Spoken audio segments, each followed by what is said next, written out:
4-4. They didn't blow out anyone. They didn't beat any good teams. They lost to some bad teams.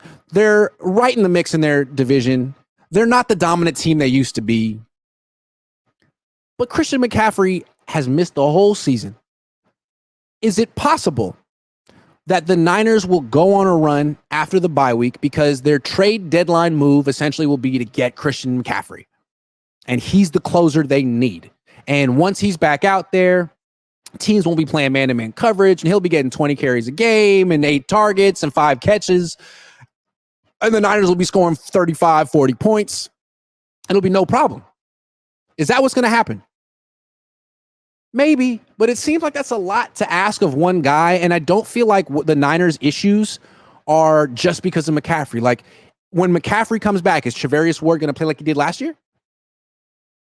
When McCaffrey comes back, is Nick Bosa going to play like he did 2 years ago? When McCaffrey comes back, is he going to play like he did last year? Is he going to break tackles at the same rate? Is he going to be as elusive as he was? Is he going to be as fast as he was? Can he have the same workload that he had? Can the whole offense go through him? Will he be a decoy? Will he split time? Will he have a setback? I feel like part of the issue with this particular 2024 team is that they're waiting for McCaffrey to return. And they feel like he'll solve all their problems. So instead of making an adjustment, changing the identity, the Niners have pretty much changed nothing. And they've treaded water. They're in the mix, but they're essentially waiting for McCaffrey to come back and save them. And I think that's a risky mentality. Because what if he can't? Doesn't this team have enough talent to do it without him? I think they do. The quarterback is a hell of a playmaker when he moves, which he's really good at. The tight end's a Hall of Famer. Deebo Samuel is still in his prime, although approaching the end of it. There's a lot of talent on this team. You got Nick Bosa, who's one of the foremost political thinkers of our time and a good sack artist. Fred Warner, Diamador Lenore, Malik Mustafa. There's so much talent on this team. Shouldn't they be able to win one way or another? Like, if Steve Young were the quarterback of this team, do you think the attitude would be like, hey, let's just survive until we get our running back back? I feel like there should be more of an urgency. Like, we love Christian and he's great and he makes us better, but we don't need him. And when games like this happen and the Niners find a way to almost give it up, it almost feels like, they're like, what do you want from us? We don't have our full team. We don't have our guy. Which is kind of a defeatist mentality. Because again, we don't know for certain that he's ever coming back. We don't. It seems like he'll start practicing a week from tomorrow. There will be a practice Monday and then Wednesday, Thursday, Friday. If he makes it through 4 practices without re-aggravating anything, then he'll play. He couldn't do that a few months ago. Remember, they opened his practice window week 1. He sat out all of training camp, had a ton of rest, started practicing on Monday before week 1, and then was a late scratch on Sunday. So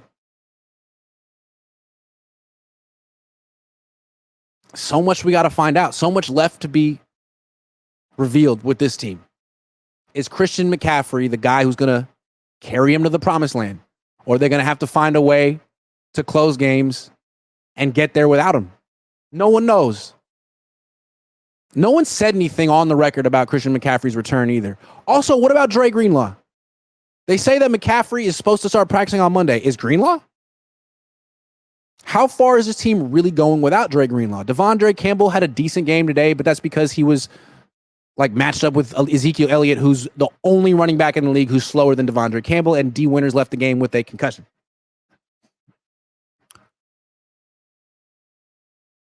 Anyway, It's a flawed, mediocre team that can't close right now. That's waiting for their guy to come back. And we'll see if he can make the difference. Railgar says the only good Mahomes commercial is the one where he doesn't talk and just runs around for an iPhone. Snoop Doggy Dogg, I haven't seen that one. But I don't like his commercials that much. I don't think he has that much of a personality. He has more personality than Aaron Rodgers, though. Aaron Rodgers' State Farm commercials were the worst of all time. God, they were awful. Discount double check. Aren't those ridiculous in hindsight? God, he's so unrelatable. Haley Guzman says, I feel like tonight was the first time I saw Purdy get visibly frustrated. He threw that pass in the fourth quarter that almost got intercepted by 99. He got visibly frustrated on that play. The Dark Azrael says, Nintendo, Grant, can you do some halftime instant analysis video where you were at the game, more content for you? Why am I called Nintendo? Yeah, I could do that. I like that. Sure. Good idea. Manny PSF 95 says, you think Kittle will get 85 retired? Yeah. He just passed Dwight Clark for receiving yards in franchise history. Yes. And I think it burns up Vernon Davis that they didn't retire it for Vernon, considering Vernon has all those touchdowns, but frankly, Kittle was better. Sorry, Vernon. Joe Crowell says, good job calling Bosa for what it was. Same situation as Colin, but people won't admit it. Same exact situation. And just diminishing a win. Don't do it. Garendo. Garendo, ho! I like Garendo. I wrote him off completely. He's fast as hell. Not the most elusive guy. Sometimes he trips, but he averaged 6 yards a carry on 14 attempts. That'll work. That was very Raheem Mostert. Like, Raheem Mostert would just run straight, and he just wind up averaging 6 yards a carry. That's kind of what Garendo's doing, too. You see what Travarius Ward said about you on X? I did. And I can understand the frustration. He didn't play well tonight, but if he didn't get benched for a few plays on that drive, I'd love to know what happened. He gave up he committed the defensive pass interference penalty on 3rd and 10, and then they brought in Yadam.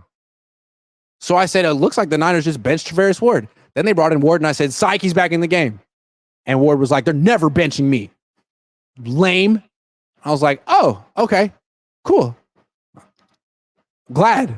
Pulling for you. Team Travarius. Wave 9 says, Bosa, clown, does what he condemned Colin for in 2016. Isn't it so interesting how much the Niners have changed in 8 years? Like, this was ground zero for like the woke movement in the NFL. The Niners were the most liberal team in the NFL. They were the ones kneeling before games. It wasn't just Kaepernick. It was Kaepernick and Eric Reed and Eli Harold and so many players in the team. And now they're wow.